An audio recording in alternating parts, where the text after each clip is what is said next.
Kristus, kami mengucap syukur untuk hidup yang Tuhan anugerahkan bagi kami hingga saat ini. Inilah puji-pujian kami anak-anak-Mu Tuhan.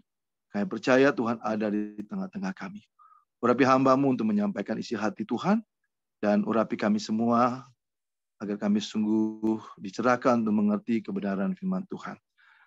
Berbicaralah kepada setiap kami Tuhan, kami siap mendengarnya. Dalam nama Tuhan Yesus Kristus kami berdoa. Amin. Baik, teman-teman yang dikasihi Tuhan, hari ini saya ingin menyampaikan pesan Tuhan dengan tema doa orang benar.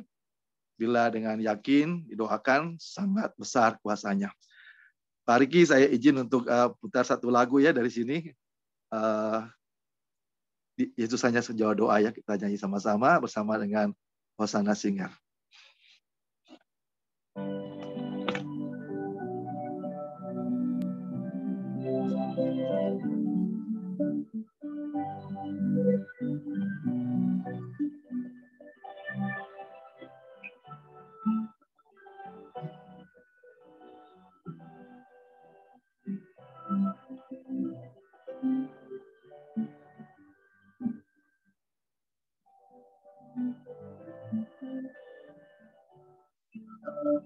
Bila kau rasa gelisah di hatimu, bila kelam kamu tak menentu hidup, ingat masih ada seorang penolong bagi dirimu pernah jauh dari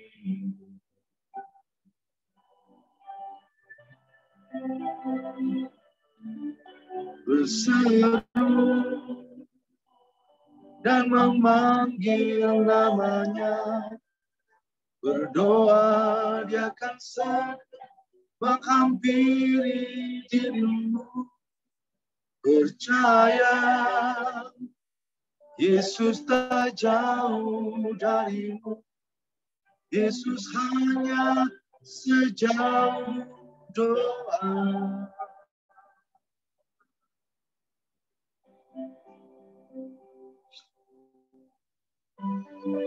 Mazmur berkata dalam Mazmur 50 ayat 15, berserulah kepadaku, bawalah segala kesesakan kita kepada Tuhan yang memberkati setiap kita.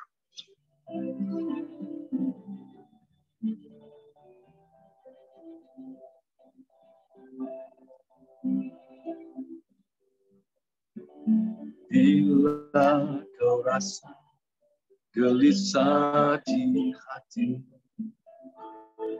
bila kelam kamu tak menentu hidup,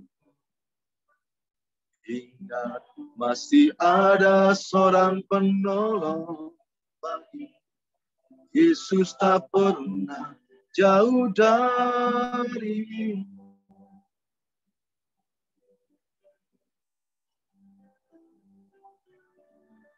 Berseru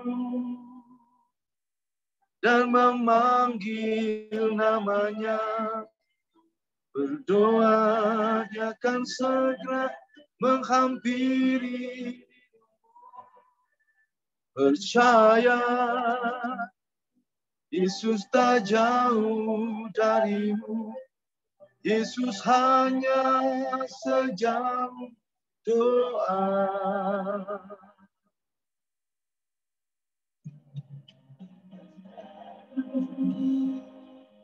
Dan memanggil namanya, berdoa dia akan segera menghampiri. Percaya Yesus tak jauh darimu, Yesus hanya sejauh doa. Yesus hanya sejauh doa. Yesus hanya sejauh doa.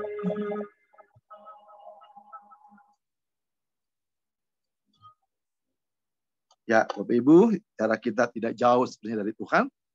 Makanya Tuhan katakan Immanuel, Tuhan beserta kita, Tuhan ada dalam diri kita.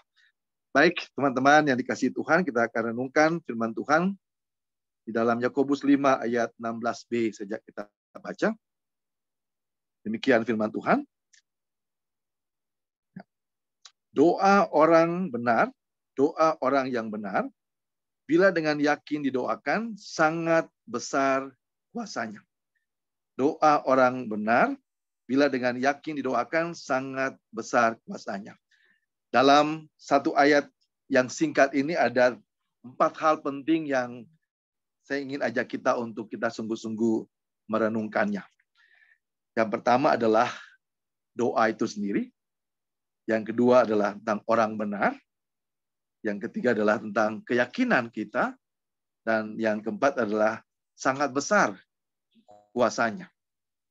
Nah, Bapak Ibu, teman-teman yang dikasihi Tuhan, kalau kita bicara tentang doa, kita buka kamus, pasti pengertiannya sama. Artinya doa itu adalah permohonan kita kepada Tuhan. Lebih tepatnya kita lebih berkomunikasi serius ya. Kita berbicara sih setiap hari kita berbicara Tuhan dengar ya, tapi ketika kita mengambil waktu berdoa, itu kita mengambil waktu khusus. Contoh misalnya kita ngomong dengan teman, ngobrol biasa itu hal yang umum ya, tetapi ketika kita mau menyampaikan sesuatu yang serius, kita pasti butuh waktu yang serius untuk bicara, mungkin 4 mata begitu ya, dan itu menjadi momen yang khusus. Ya, doa itu juga adalah bukan sekedar kita ngomong, tetapi kita mengambil waktu yang khusus. Sebenarnya inti dari puasa itu sebenarnya doa. Seringkali orang berpikir puasa itu cuma tahan lapar. Sebenarnya inti dari berpuasa adalah doa. Ketika Esther menyerukan umat Israel untuk berpuasa, tujuannya untuk berdoa. Jadi doa memang adalah permohonan kita kepada Tuhan. Tetapi doa itu juga mengajar kita, mengingatkan kita, karena Tuhan mengajarkan kita di dalam doa itu jangan lupa bahwa kita mohon kehendak Tuhan. Jangan kehendakku Bapa, Tuhan Yesus ajarkan kita bahwa jangan kehendakku Bapa, tetapi kehendakmu jadilah. Jadi dalam doa memang kita memohon apa yang kita inginkan, katakanlah kita rindukan, tetapi di dalam doa itu pun kita juga harus siap untuk menerima jawaban Tuhan yang mungkin tidak sesuai dengan apa yang kita inginkan. Ya, tentu saja banyak hal yang kita doakan sesuai dengan apa yang jawaban Tuhan sesuai dengan apa yang kita inginkan. Kita berdoa untuk minta kesembuhan, banyak terjadi kesembuhan. Tetapi banyak juga yang berdoa tetapi tidak sembuh. Saya ada satu kesaksian yang diceritakan oleh seorang hamba Tuhan ya, cukup lama tapi cukup untuk memberikan kita pemahaman bahwa kita juga harus mengerti tentang kehendak Tuhan. Jadi suatu ketika ada seorang hamba Tuhan diundang untuk berdoa. Berdoa di rumah sakit, keluarga Buddha sebenarnya. Keluarga Buddha tapi tahu gimana mereka minta tolong pendeta untuk berdoa, dan hamba Tuhan itu datang untuk berdoa. Dan sesudah ketika datang, anaknya mungkin yang tertua itu berkata bahwa Pak, kami sudah dengar juga tentang nama Yesus, tentang kuasanya. Kami berkomitmen kalau misalnya orang tua kami ini sembuh, didoakan dalam nama Tuhan Yesus sembuh, maka kami sekeluarga ini mungkin akan memberi diri dibaptis menjadi percaya kepada Tuhan Yesus.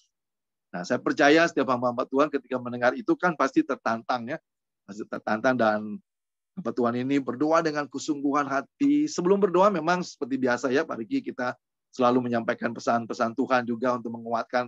Jadi tidak serta-merta datang langsung berdoa. Kita biasanya kesempatan untuk kita menginjil juga, kan, memberitakan tentang kabar baik, tentang kuasa Tuhan. Dan itu memang hamba Tuhan itu lakukan itu. Dia memberitakan Injil, dia memberitakan kabar baik, dan akhirnya dia berdoa dengan kesungguhan hati, dan akhirnya sesudah berdoa dia pulang. Ketika sampai di rumah, kira-kira jam 11 malam lebih gitu, diteleponin dari keluarga dari dari keluarga dari ibu yang sakit ini, dan beri kabar kepada pendeta ini, Pak, terima kasih sudah datang untuk melawat, orang tua kami sudah mendoakan dan juga sudah memberitakan kabar baik bagi kami. Tapi barusan dokter memberitahukan bahwa orang tua kami meninggal. Nah, hamba Tuhan itu mulai berpikir, waduh, gimana? Kan janjinya kalau misalnya sembuh kan pasti mereka semua percaya Yesus. Lalu anaknya ini bilang, tapi kami mohon Pak Pendeta datang saja. Ya, ada pesan yang kami mau sampaikan Pak Pendeta. Jadi Pak Pendeta hamba Tuhan ini datang dengan hati galau juga. Aduh, gimana? Dia udah berdoa dengan kesungguhan hati, nyanyi dengan kesungguhan hati, beritakan firman kesungguhan hati, malah meninggal. Begitu sampai ke rumah sakit, akhirnya yang tadi telepon tadi, anak yang mungkin tertua gitu, bilang, Pak Pendeta, kami tetap mengucap syukur walaupun orang tua kami meninggal. Nah, tadi sebelum orang tua kami meninggal, beliau dalam keadaan yang tidak sadar tiba-tiba sadar dan nampaknya begitu sehat dan kami semua sukacita gitu. Tetapi beliau dengan keadaan yang sehat, berseri-seri, dan beliau katakan pada kami bahwa saya sudah dijemput sama Tuhan Yesus. Ya, saya sudah bersukacita, tenang bersama Tuhan Yesus, dan relakanlah saya harus kembali ke rumah Bapa di sorga. Dan kalian semua yang masih ada, semua harus berikan diri, memberi diri dibaptis, dan percaya kepada Tuhan Yesus. Sesudah itu beliau meninggal. Nah, jadi orang tua anak yang tertua ini kasih tahu bahwa Pak Pendeta, kami percaya bahwa orang tua kami sudah sembuh. Tetapi Tuhan lebih senang untuk beliau bersama dengan Tuhan Yesus di sorga. Dan sebelum meninggal, beliau berpesan bahwa kami semua harus memberi diri dibaptis. Nah, Bapak Ibu Saudara, kadang-kadang kita berpikir, waduh, kok meninggal? Tapi di balik semua itu kita percaya bahwa Tuhan turut berkarya dalam segala sesuatu untuk mendatangkan kebaikan. Itu yang saya ingin sampaikan, bahwa dalam doa, seringkali ketika kita berdoa, jawabannya kok tidak sesuai dengan apa yang kita inginkan. Tetapi kita percaya bahwa Tuhan turut berkarya dalam segala sesuatu. Amsal katakan apa? Ada jalan yang menurut kita benar, lurus, tetapi ujungnya menuju maut. Dan di situ kita bisa melihat bahwa Tuhan paling tahu. Tuhan lebih tahu apa yang kita butuhkan dalam hidup kita. Nah, Bapak Ibu Saudara kasih dalam Tuhan, saya tidak tahu apa yang menjadi pergumulan Bapak Ibu Saudara, tapi kalau kita sungguh-sungguh percaya kepada Tuhan bahwa apa yang Tuhan lakukan dalam hidup kita, mungkin itu tidak menyenangkan kita, tapi kita percaya bahwa itu baik dalam pemandangan Tuhan. Belajar untuk mengerti. Jadi berdoa itu bukan saja untuk dalam tanda kutip yang memaksa Tuhan mengikuti keinginan kita, tetapi juga doa itu untuk mengajarkan kita untuk siap juga menerima kehendak Tuhan yang mungkin berbeda dengan kehendak kita. Di dalam Yesaya 55 ayat 8 dan 9 katakan kan bahwa pikiran Tuhan itu berbeda dengan pikiran kita. Rancangan Tuhan itu berbeda dengan rancangan kita. Tapi kita percaya bahwa apa yang Tuhan buat itu baik. Dan terkadang juga mungkin Tuhan bisa menjawab ya sesuai apa yang kita inginkan. Tapi waktu Tuhan itu bukan seperti waktu kita. Proses Tuhan itu ya seperti. Jadi mungkin saja apa yang kita pohonkan itu akan terjadi. Misalnya teman-teman berdoa supaya dipromosikan kan, ya mungkin bukan bulan ini, mungkin bulan depan, atau mungkin juga tahun depan, tetapi itu kan waktu Tuhan, waktu yang terbaik. Kalau kita melihat kisah Yusuf ya, umur 17 tahun, kan dia penafsir mimpi, dia pasti tahu bahwa satu saat dia akan menjadi pemimpin di suatu negara. Tapi ternyata dia melewati pergumulan yang cukup panjang. 13 tahun Bapak Ibu, untuk dari 17 tahun, 30 tahun baru dia menjadi Perdana Menteri di Mesir. Dia harus dibenci sama saudara-saudaranya, dia harus dibuang, dia harus dijual, dia difitnah, dipenjarakan, dilupakan. Nah, kenapa Tuhan izinkan itu terjadi? Supaya dia belajar. Ketika dia menjadi pemimpin, dia tahu bagaimana orang-orang yang mengalami dibenci, dan jangan berpikir bahwa sebagai pemimpin, saya juga sebagai gembala jangan berpikir bahwa semua jemaat juga suka sama saya. Ya Pak Riki, kita sebagai hamba Tuhan harus siap juga bahwa di belakang kita ada aja yang tidak suka. Tuhan Yesus aja banyak yang tidak suka kan. Jadi Tuhan ajarkan dia bahwa kamu harus rasakan bagaimana dibenci, dibuang. Dalam masyarakat kan tidak semua kaya kan, ada juga kaum marginal kan, dia harus merasakan bagaimana seperti itu. Lalu difitnah. udah memimpin dengan baik tetapi bisa difitnah. Dia harus merasakan itu, bahkan dilupakan. Dan Tuhan mempersiapkan dia untuk menjadi seorang pemimpin yang baik, dan kita tahu Yusuf menjadi pemimpin yang berhasil. Saya perhatikan kenapa banyak perusahaan-perusahaan besar ada yang sampai bangkrut, karena banyak anak-anak yang diwariskan kemudian itu tidak tahu susah orang tua membangun bisnisnya dengan baik, tetapi ketika diwariskan kepada anak-anak yang biasanya hidup mewah, nah dia tidak mengerti tentang bagaimana perasaan karyawan-karyawannya ketika dia duduk sebagai top manajer. Ya, dia melakukan sikap keputusan-keputusan yang tidak memperhitungkan perasaan orang. Saya tidak tahu apakah teman-teman berada di dalam perusahaan seperti itu, tapi biasanya orang tua yang mulai merintis usaha itu, dia sangat mengerti tentang bagaimana kesulitan membangun sebuah bisnis. Di dalam pelayanan juga begitu, Pak Riki. Satu saat kita mewariskan pada anak-anak cucu kita mungkin pada jemaat, mereka mesti mengerti bahwa akan hadapi banyak pergumulan. Jangan begitu hadapi pergumulan langsung tinggalkan pelayanan. Banyak di gereja juga seperti itu ya.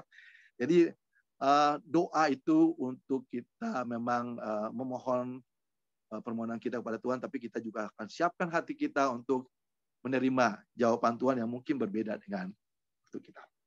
Lalu yang kedua, orang benar. Siapa sih orang benar?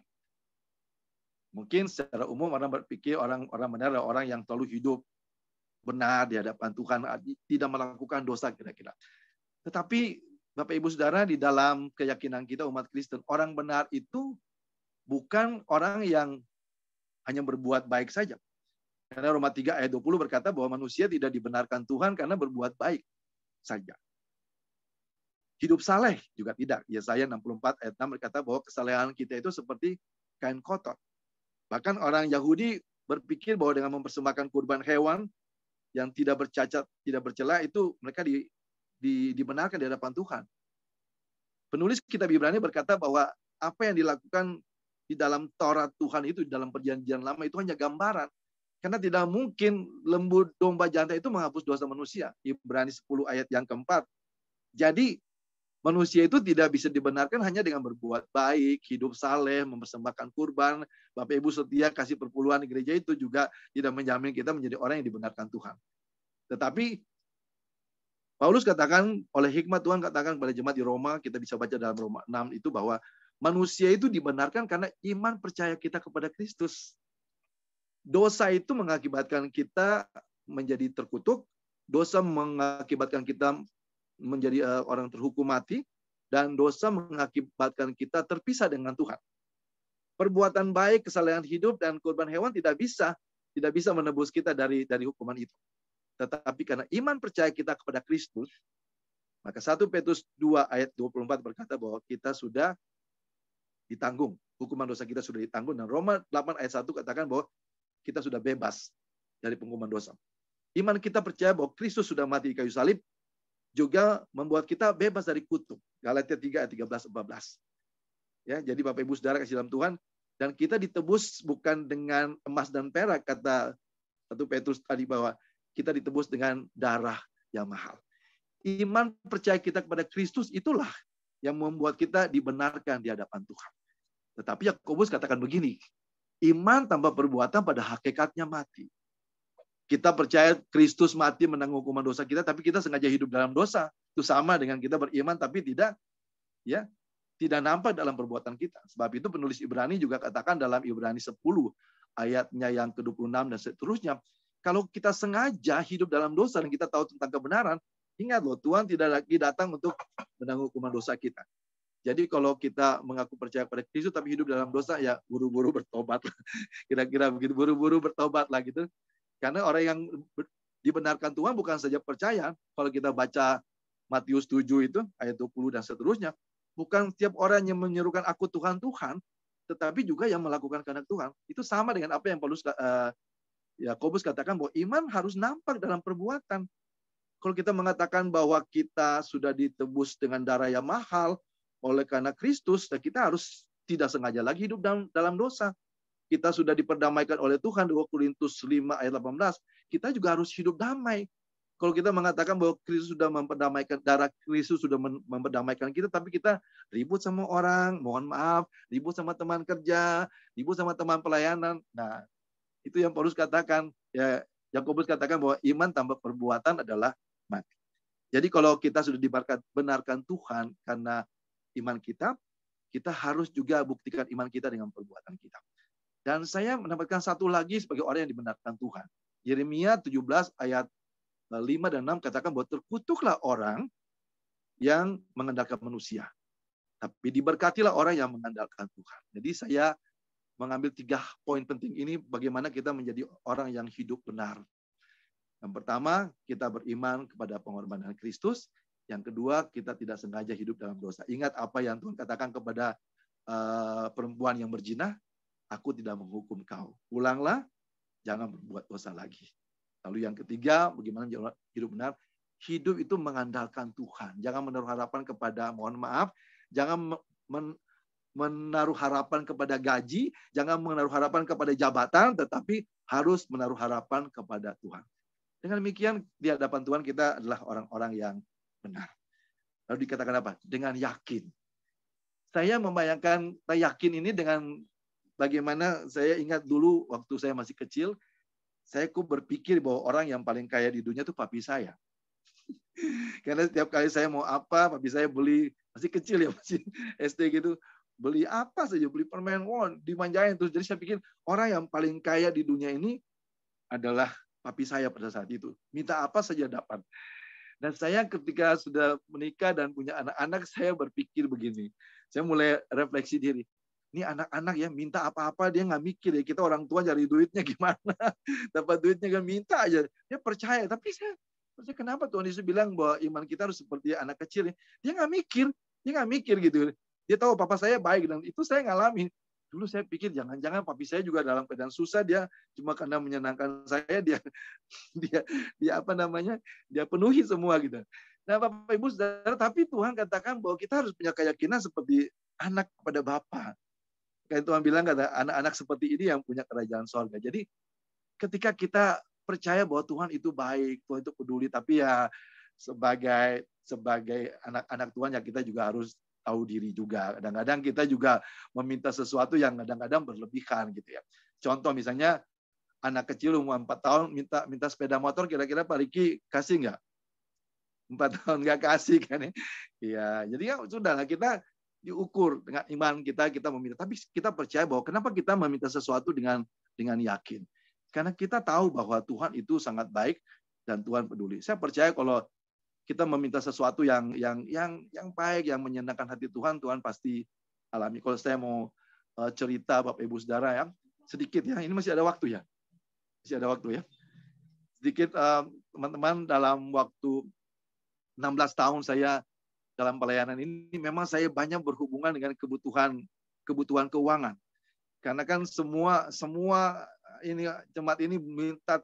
Setiap bulan saya harus mikirin bagaimana kontrakan rumah mereka, bagaimana juga kebutuhan mereka, anak-anak sekolah, karena kami juga sekolahin anak-anak. Dan ya teman-teman yang sudah pernah melayani, gereja kami itu gereja sederhana gitu. Saya untuk memenuhi itu saya jualan daging lah, saya jualan kaos lah, saya jualan segala macam. Dan Tuhan, dan apa ya, cara-cara yang aneh-aneh yang Tuhan lakukan itu yang membuat saya takut untuk mengandalkan manusia. Pak Riki, teman-teman bisa bayangin ya, saya pernah itu kebutuhan sekitar hampir 100 juta, 90 juta sekian. Dan saya lagi nggak punya uang, dan saya jualan sih, saya nawarin. Lalu ada teman, seorang inang sih sebenarnya, inang, umurnya sudah 60 tahun. Saya juga baru pertama kali ketemu dan dia sempat tanya-tanya, dan Pak Yosef jualan apa saja? Dia akhirnya dia, saya mau pesan CD Pak Yosef. Dulu waktu 10 tahun, ya 7 tahun yang lalu kan orang masih beli CD ya Pak Riki ya. Ya, saya masih jual CD. Saya mau dong. Dia beli 10 CD. Lalu kaosnya apa? Waktu itu saya jual kaosnya segala perkara dapat kutanggung dalam dia. Bagus kaosnya. Kira-kira teman-teman bisa bayangin nggak? Beliau cuma pesan 10 CD sama 10 kaos. Kaos saya itu t-shirt, bukan kaosnya kayak kaos polo. Ya kan? Jadi di pikiran saya, CD berapa? Kalau Pak Riki lihat CD bajakan aja bisa 5 ribuan kan. CD saya kan covernya cover kertas, bukan cover yang mika itu. Yang paling banter kalau beliau berbaik hati beli CD saya Yang 10 CD itu 50.000 lumayan kan? 500.000. Lalu kalau dia mau beli 100.000, kalau dia berbaik hati ya 200.000. Jadi saya cuma bayangin dengan 10 CD itu, dengan 10 CD dengan 10 kaos itu, ya mungkin ya sekitar 2 jutaan lah, puji Tuhan. Tapi saya butuhnya hampir 90 jutaan kan. Jadi saya tidak punya pikiran yang lain-lain gitu. Pikir, puji Tuhan lah ada 2 juta, ya pelan-pelan saya bisa bayar yang mana dulu. Bapak Ibu saudara tahu, ketika beliau terima CD-nya, terima kaosnya, dan beliau tiba-tiba screenshot beliau kayaknya sih setor ya, mungkin di bank gitu ya. Bapak Ibu saudara tahu berapa? Beliau setor 100 juta. Kepikir nggak? Kepikir nggak Bapak Ibu? Saudara, hal-hal yang kadang-kadang nggak kepikir gitu. Itu yang membuat saya pikir bahwa aduh luar biasa. Itu yang saya bilang bahwa kalau kita dengan yakin itu sangat besar. Kuasa saya sendiri ya mungkin bagi Bapak Ibu saudara angka segitu mungkin kecil kali. Tapi buat saya itu besar sekali. Bayangin aja. Saya lagi butuh sekitar 90 juta. Mau jualan kaos berapa banyak. Stoknya berapa CD. Dan itu stoknya. Kapan kumpul 190 jutanya? Nah itu yang saya percaya bahwa kalau kita sungguh-sungguh percaya kepada Tuhan dengan segenap hati, hidup benar, percaya kepada Tuhan, mengandalkan Tuhan, dan sungguh-sungguh yakin Tuhan punya cara untuk menolong setiap kita dengan cara yang memang unik. Itu baru salah satu, Bapak Ibu saudara, saya di dalam 16 tahun pelayanan ini ratusan kali, kalau tidak ribuan mungkin ratusan kali Pak Riki, cara-cara yang unik gitu loh. Unik. Pernah satu ketika begini. Kalau Pak Riki tahu, saya tuh setiap istri saya bilang, ini kamu tuh setiap kali minggu dompetnya tebal, begitu pulang di mobil dompetnya udah tipis. Saya suka berbagi-bagi, dan satu ketika hari Minggu itu saya cek saldo rekening saya kok cuma ada berapa ratus ribu. Biasanya sih kalau di gereja itu saya bisa habiskan sampai 2-3 juta kali itu bagi-bagi sana-sana, bagi-bagi, dan nggak ada duit. Nggak ada duit, tiba-tiba saya bilang, Tuhan gimana nih, saya ngomong apa, saya udah biasa berbagi. Tahu nggak Bapak Ibu saudara, cuma dalam hitungan menit saya berdoa gitu, Tuhan tolong saya lagi. Tiba-tiba saya kayak Tuhan gerakan saya baru lihat beberapa menit dana saya cuma ada sekitar 200-300 ribu di rekening. Lalu saya berdoa cuma ngomong-ngomong begitu aja, tiba-tiba Tuhan gerakan saya, coba kamu cek rekening. Tapi Ibu saudara tahu ada berapa? Ada 5 juta. Dan saya nggak tahu itu siapa yang kirim. Sampai saat ini itu selama pelayanan saya 16 tahun tuh ada mungkin ratusan orang yang mungkin karena dulu saya pernah jual CD, saya cantumin nomor rekening saya. Mungkin Ibu Pinkan juga, teman-teman suka beli tahu, suka hafal nomor rekening saya. Entah itu sampai kemana-mana, dan sampai saat ini mungkin ada ratusan orang yang kirim di rekening saya, dan saya nggak tahu siapa, Pak Riki, teman-teman. Jadi saya percaya kalau kita sungguh-sungguh percaya pada Tuhan, menyadari bahwa Tuhan sudah mati buat kita, dan seluruh hidup kita itu membalas kebaikan Tuhan, kita dibenarkan Tuhan, rasanya semua itu kita bisa menikmati. Dan apa yang dikatakan dalam 1 Korintus 2 ayat 9, apa yang tidak dilihat oleh mata, di dalam hati itu Tuhan sediakan. Nah, saya percaya bahwa Tuhan itu baik bagi kita semua anak-anaknya. Asal kita setia, kita percaya, dan Tuhan ajarkan saya, Pak Riki dan teman-teman semua, Tuhan ajarkan saya 2 hal penting, bahwa dalam hidup ini renungkan dan hayatilah pengorbanan Kristus. Dan yang kedua, berbuat segala sesuatu hanya untuk menyenangkan hati Tuhan. Itu saja yang saya bisa sharing, teman-teman. Jadi berdoa itu kita harus percaya bahwa Tuhan punya rancangan yang indah buat kita. Seringkali jawaban Tuhan tidak sama dengan apa yang kita inginkan. Yang kedua, kita dibenarkan Tuhan karena iman percaya kita kepada Tuhan Yesus Kristus, ya, yang sudah mati menanggung hukuman dosa kita. Yang ketiga, kita harus punya keyakinan seperti anak kepada bapaknya yang dia tidak pernah tahu bapaknya susah atau enggak. Tuhan mau kita punya keyakinan kepada Tuhan seperti itu. Tetapi tentu saja permohonan kita yang juga tidak berlebihan, sesuai takaran iman.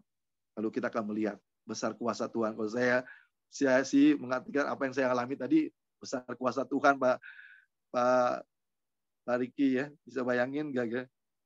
Jual 10 CD dapat 100 juta, yang itu benar-benar yang saya percaya Tuhan punya kuasa bagi setiap kita yang sungguh-sungguh percaya kepada Tuhan.